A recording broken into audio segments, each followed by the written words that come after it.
Any health-related information on the following show provides general information only. Content presented on any show by any host or guest should not be substituted for a doctor's advice. Always consult your physician before beginning any new diet, exercise, or treatment program.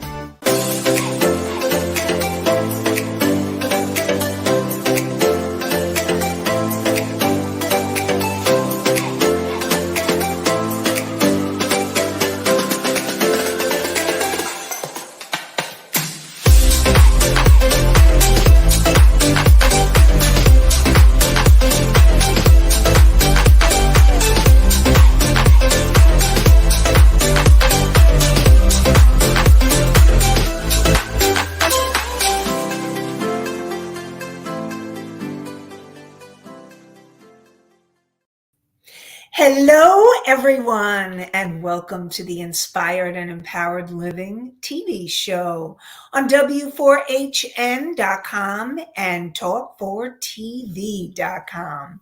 We are live Tuesday mornings at 11 a.m. Eastern, and today we will be talking about stress management for the holiday season.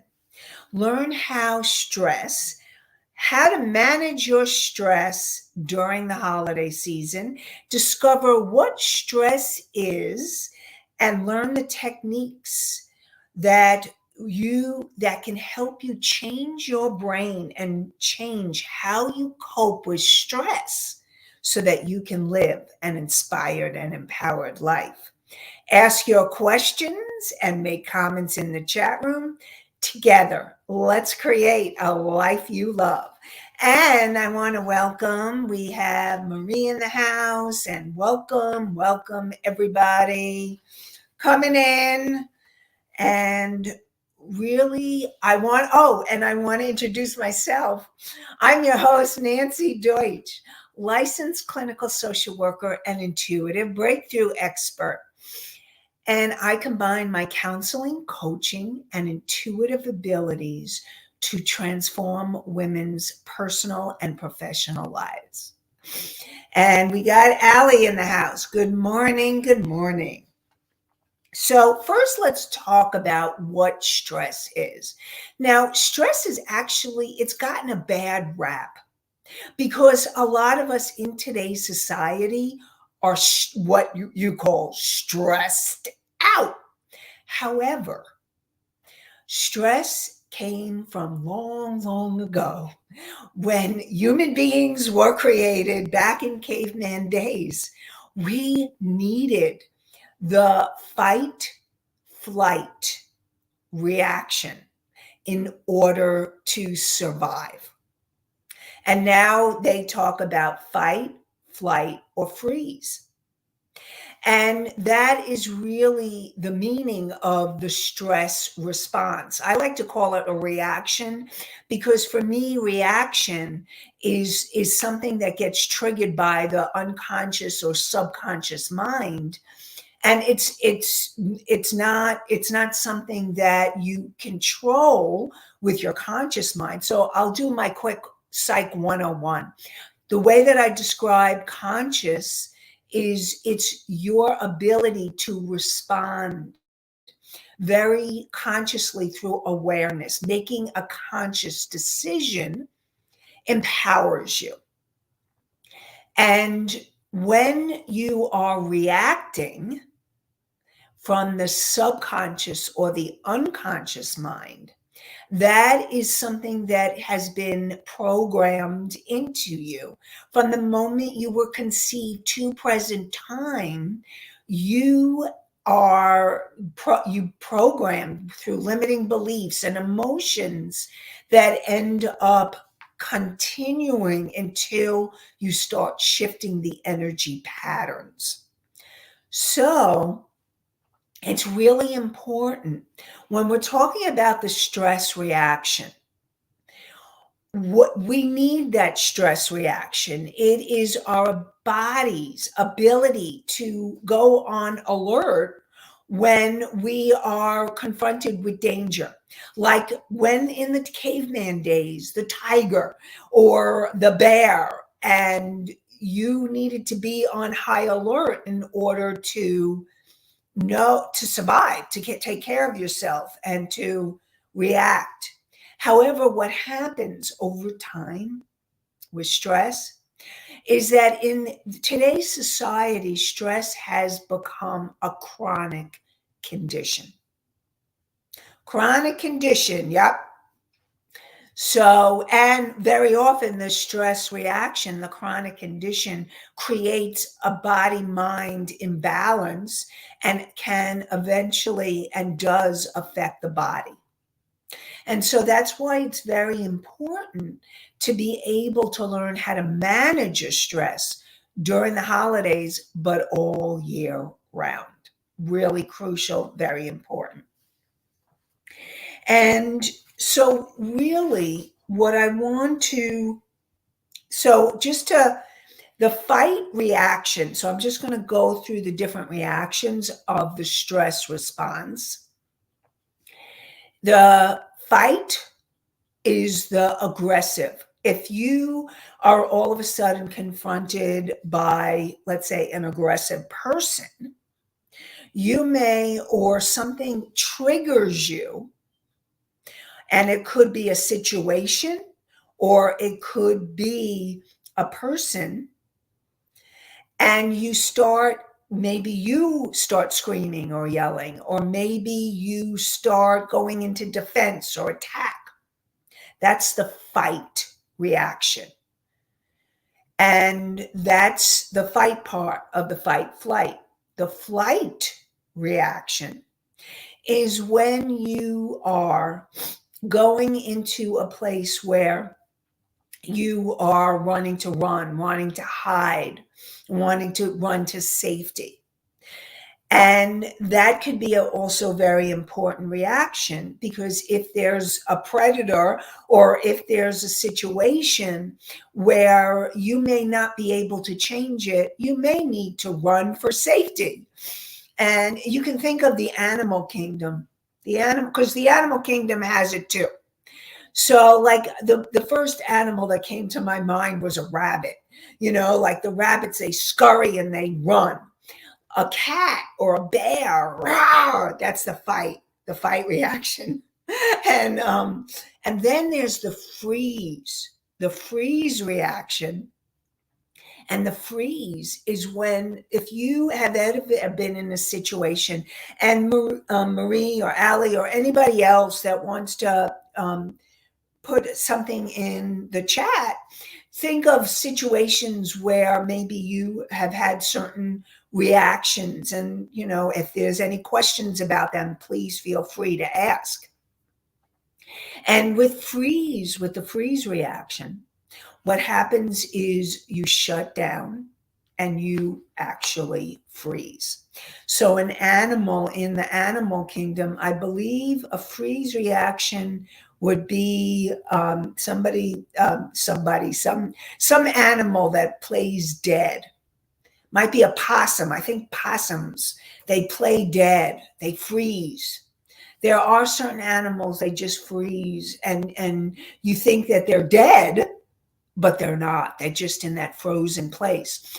What happens for human beings is you may be in a situation where you're confronted by something or someone, and you freeze. You can't move. You want to say something, but the voice is not working. And that's the freeze reaction. In your head, there's something you want to say or do, but you can't. So that's what happens when there's a freeze reaction.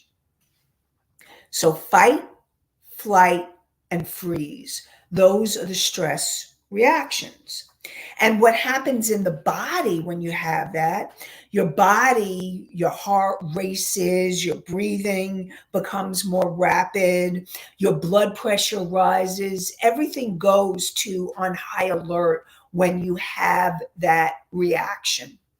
And so what happens is over time, it wears the body out. And you get worn out and you're in that chronic mode. And that's why it's so important to have coping mechanisms that will work for you. Now, when you were young, you went into that automatic mode, but I'm going to support you in remembering. You're listening, you're viewing this show, there's a reason why. It's because you want to learn new coping skills, new tools, new possibilities to help you function and cope better and manage your stress. So, first of all, also the word fear. Now, fear is a reaction, it's an emotion that every single one of us have. And it's actually a very normal one. It's part of the stress reaction. And so some of you may go into that aggressive mode, some of you may go into the flight mode, and some of you go into the freeze mode.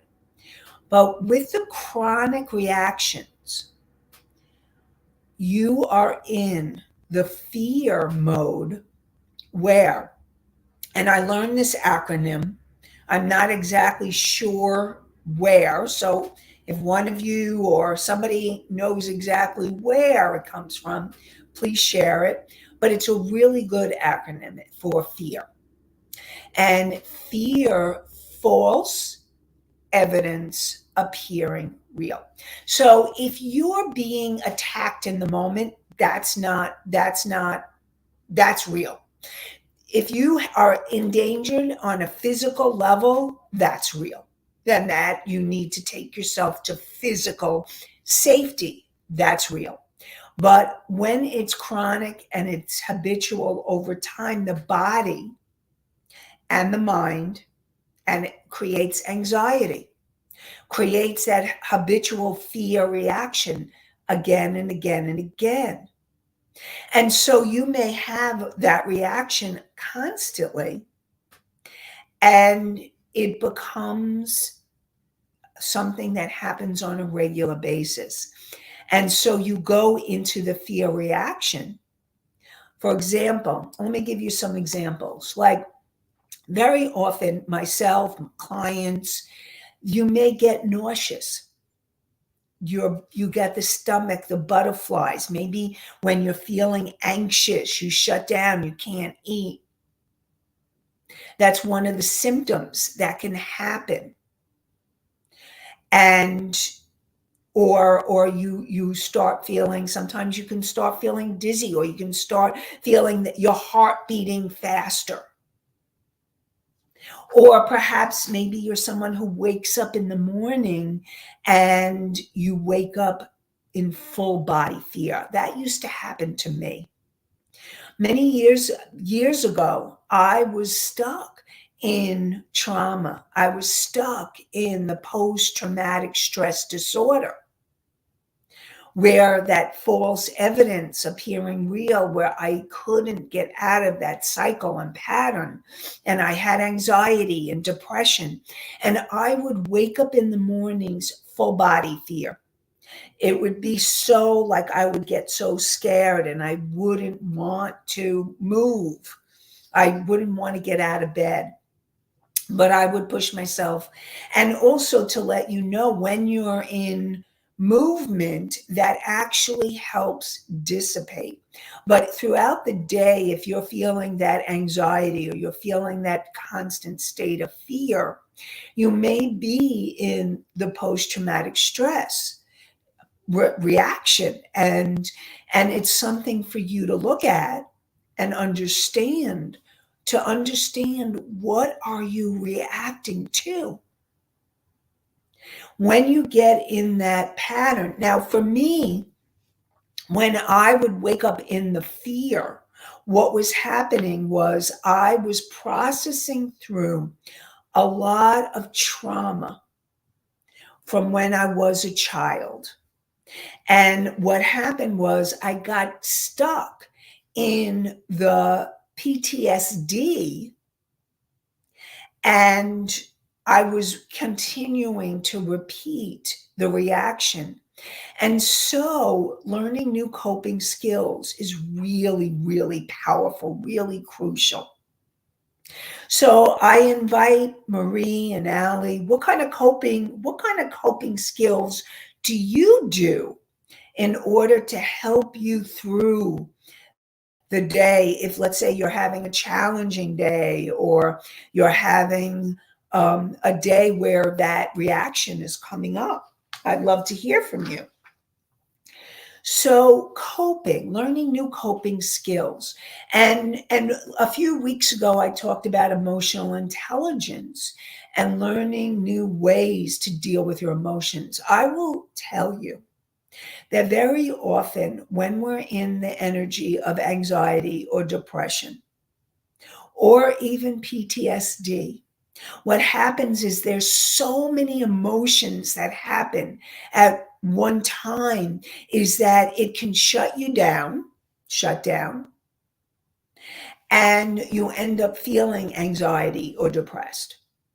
And so learning step by step, feeling by feeling, moment by moment, to start little by little, starting to feel, starting to connect with your body, working with your breath. Breath is a powerful coping mechanism and skill that will help you move through to be able to really transform yourself and help you to transform that stress reaction. Breath. First thing, primary. Everybody take a deep breath. Breathing.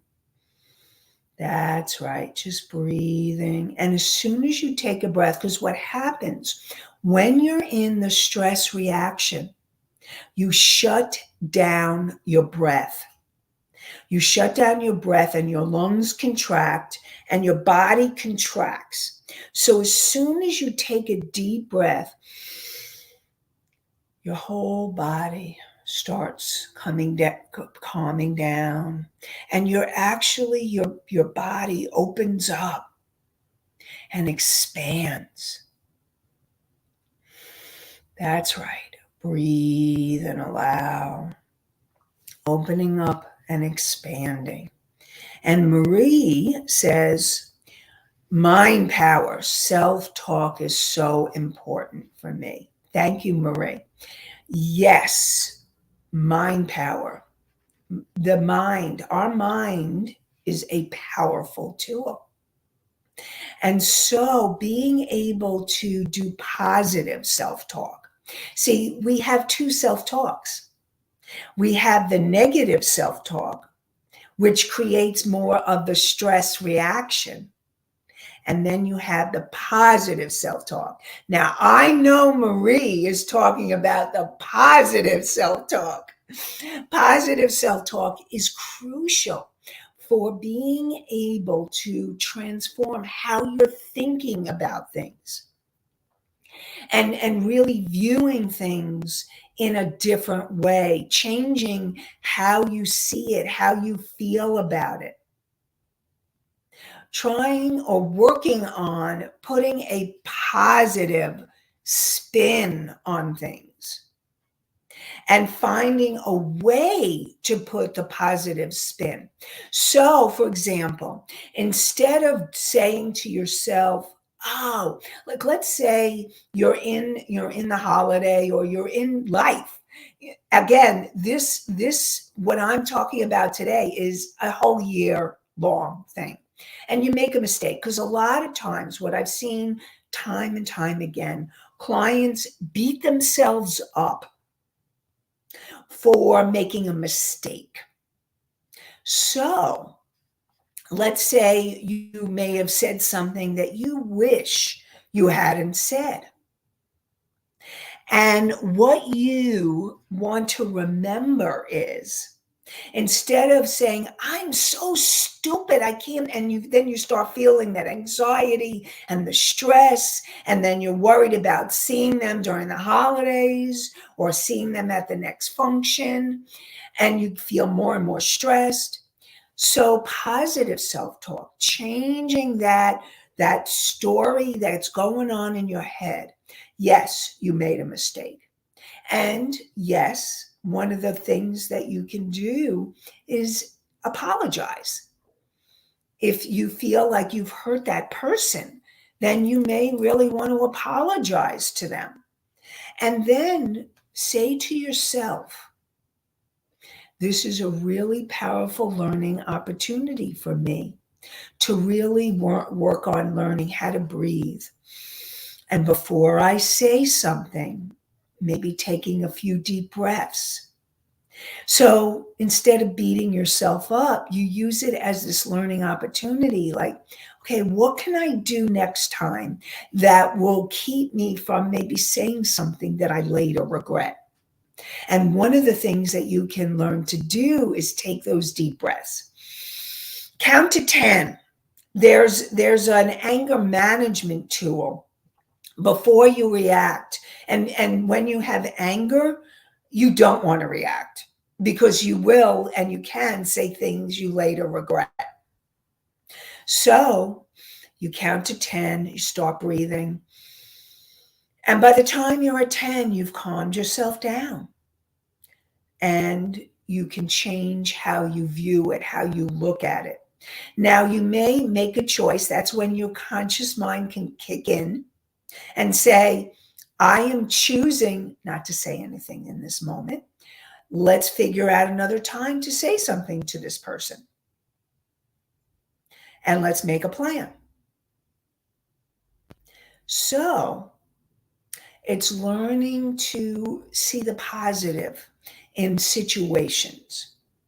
Now, if there's a mistake that you made, an error, it's really the phrase that you can say is, how can I use this as a learning opportunity? Would it really help the self-talk so that you can start looking at it or viewing it or seeing it in a different way?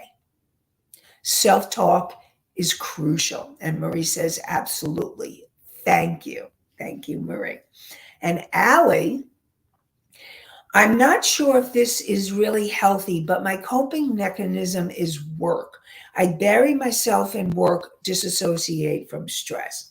So, Allie, it depends. Okay, so if you are using work where you're not helping yourself, where you're not taking care of yourself, that's where work can get in the way of healthy coping. And at the same time, if there's sometimes what happens when we all have deadlines and we all have certain things that need to be done. And so there may be times where you may need to work more and dive in and do the things you need to do. Now, what's really important for you to ask yourself, now work can be a really good thing, but if it's coming at your expense, that's when it becomes something that's not contributing to your life. If you would call yourself what I call the workaholic, then that's not really a healthy coping mechanism. But if you're learning to balance and you may use work as a way to distract you and distract you from other pressures, that's okay. As long as it's not keeping you from dealing with them at appropriate times or feeling your feelings at appropriate times and taking that important self-care. So when you have deadlines or you're working, it's looking at over the course of the day and asking yourself, what kind of self-care can I do? So what I would say is that there's a balancing act. And it can be a tool, but it's important for you to make sure that you're not overusing the tool. And so Allie says, what does Allie say? I think I thrive as a workaholic. Okay, so Allie says, I think I thrive as a workaholic. Okay, so I really want to acknowledge you for being a worker. And I hear that you feel like you thrive. So this is really something that what you need to look at is finding the balance point for you, because I hear that you feel you love it and you thrive, and that's important. And if it's feeding you and feeding your soul, really important. The important point here is finding the balance and finding the self-care strategies. Self-care strategies. Self-care is self-preservation. Because if you're constantly in work, then that can be an imbalance. So learning how to find the balance. Now, I'm going to use Allie's example as things that happen during the holiday season.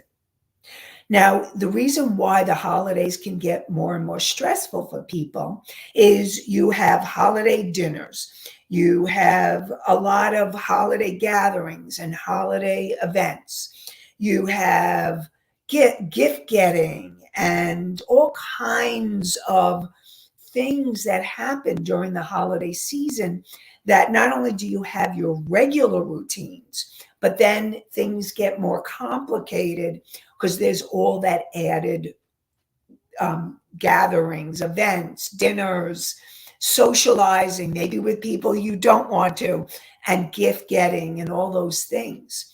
So you could go into overdrive and say, I'm going to accomplish da, da, da, da, da, da, da, like the work energy. Da, da, da, da, da, da, da. And if you're in that da, da, da, da, da, da, da, and you're not taking any breaths, take any timeouts during the day, learning to take care of your body. So this is to you, all of you, who are feeling the stress during the holidays or during the whole year through. It's learning to find the breath, find the balance in between the doing. Learning to just take a few moments to be, calming the body down. Do you know how powerful it is to give your body a few moments of that quiet time during the course of the day? And so you may be in work, or do mode. My challenge for you is to take, even if it's a minute, just breathing. This could be a really powerful coping skill for you. Just breathing. Marie and the self-talk, which I talk about all the time. What is it that you're saying to yourself? Now, if you're saying, I can't stop, that's not healthy coping. So, suppose I can't even stop for a minute. The truth of the matter is that you become more productive when you take timeouts. So even if it's a minute, even if it's 5 minutes, even if it's a half an hour to have lunch, to have dinner, to do what you need to do during the course of the day. And remember to use your breath and the positive self-talk. Those are two important coping mechanisms that you can use during the course of the day. So, and finding the balance point. Yes, when you are on deadlines, whether it's the holiday dinner that you're hosting or a deadline at work, yes, you may need to do more work. And it's also asking yourself, what can I do for my self care during this perhaps maybe more stressful time? Really starting to ask yourself, what can I do to help calm myself down? Now, I also talk about tapping. Sometimes what I do, what I coach clients is to tap. Tapping, there's tapping points, emotional freedom technique. And what happens, this is all the tapping points. And when you tap, it actually calms your nervous system. So, what would it be like? Here's another coping skill. What would it be like for you to be able to tap and calm yourself down? Now, if you're in a place at work or if you're with your family and you don't want to be seen, go to the bathroom, go to the bedroom. Take a time out for yourself, even if it's 5 minutes. A few minutes of tapping can help calm your whole nervous system. You can tap with somebody. You could go on YouTube, emotional freedom technique. And that could be a powerful tool to help you also calm down. Again, I'm giving you coping tools that will help you through this time of year because those are really important things that you can do to help you support you. And if you're feeling like you're the kind of person that you thrive on that stimulation, I totally acknowledge you for that. Totally acknowledge you for that. And I also want to support you in asking. Just give your body, give your mind a few moments of breathing, of de stressing, of maybe calming down. A few moments, a few minutes. Really helpful, really powerful. Marie says, Nanci, you give us such great coping skills, and Lord knows we all need them nowadays. You have so much to offer everyone. Thank you so much, Marie. I so appreciate you. Thank you, thank you. Yes, I mean, that's what I love teaching. I love sharing. Another important coping skill is listening to positive music. You want to listen to uplifting music. They've actually seen changes in the brain according to the music you listen to. And so I like calm, peaceful, new agey music I put on YouTube. Actually, I put on YouTube and I go to channel stations where there's positive pictures, like pictures of nature.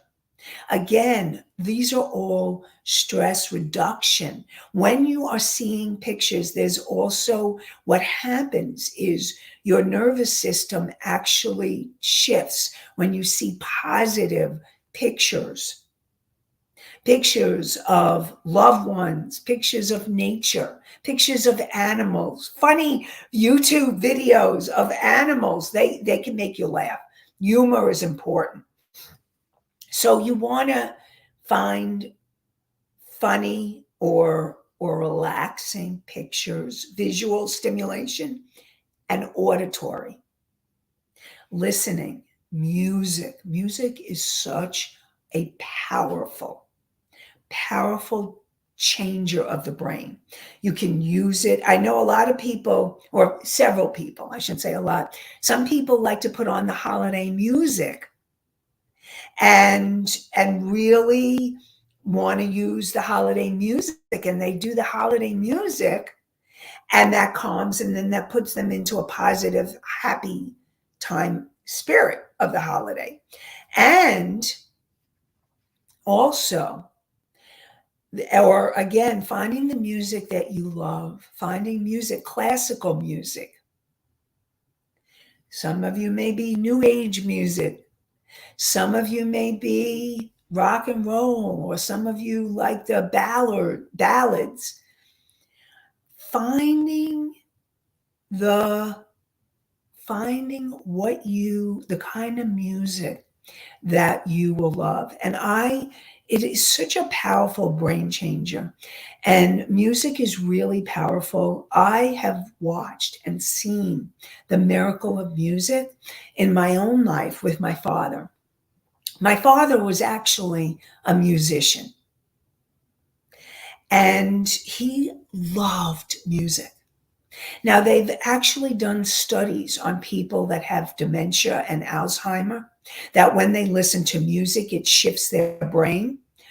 I would watch my father go from really not very lucid to really being in touch with the music, tapping to the music, singing along with the music, and watching how it changed him during the time. So, if he could do that with somebody that has dementia, and he's not the only one. I've heard story after story, and I know there are plenty of studies that have studied that. So imagine what you can do for listening to the music. Listen to the music. Anyway, I won't serenade you, but listen to the music that you love, because that is a really positive coping stress reaction or response, really. Because when you're doing coping skills, you are actually responding in conscious, healthy, appropriate ways, enhancing your life, changing your brain, changing how you respond rather than react. So, very powerful. Marie says, music is healing. Christmas music is on speed dial in my house. Thank you, Marie. Yep. Speed dial. And so really listening to the music. Now, the other things, and I know Allie at one point had mentioned aromatherapy. And aromatherapy, smelling. See, what you want to do to help calm your nervous system, because that's what's going into overdrive. Your nervous system, when you are wired for that chronic stress pattern, and when you're in the holiday season and you go into overdrive, you want to find the things to take you out, to balance you, and to help you cope. So we have the breath, crucial, important. We have music, EFT, emotional freedom technique. And we have smelling, not smelling salts, but aromatherapy. I know one of my favorite, and it's gustatory. See, when you visual is the pictures, the positive pictures, the videos. So smelling, being able to smell positive scents. How many of you have memories, like you walk into a room and you smell a certain smell, like let's say for me it was chicken soup. I would smell chicken soup and I would think of holidays in the past, of my grandmother and my mother, and they made the chicken soup. Or some people, they have popcorn. Smell is a powerful coping skill, and using smell is really, really powerful. I particularly like lavender. Lavender actually is a aromatherapy that you can use that will help you to calm your nervous system down. because that's what you're looking for. And if Allie or Marie, if you use any scents, any smelling sense that would be helpful for the listeners and the viewers, let me know. I think she listed a whole group of, okay, lavender. So Allie is saying, because Allie is really good at scents, and she's a healer and she works with scents, aromatherapy, so she knows about that. Lavender, chamomile, and sage are calming. So when you want to calm yourself down, you can actually have like you want to get good quality smelling aromatherapy, and then you can actually put a few drops and put it on a pillow. You can put it on something, and if it's mixed with oils, you can put it under your nose. So however it works for you, aromatherapy is a really powerful tool to help coping mechanism.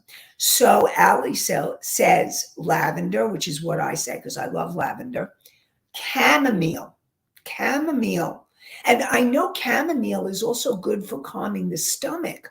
Chamomile is a powerful herb for helping calm your body down. So whether you're drinking chamomile tea or doing chamomile scents, chamomile is a powerful calming herb. And then we have sage. Sage is a wonderful herb. I love sage. Sage is not only calming, but it's clearing. I actually have sage sticks if I want to clear the energy. Let's say you've been stressed, but you feel calmer and you want to clear the energy of the room, or you want to clear your own energy. You can use a sage stick. You can get it online, or you can get it in a health food store.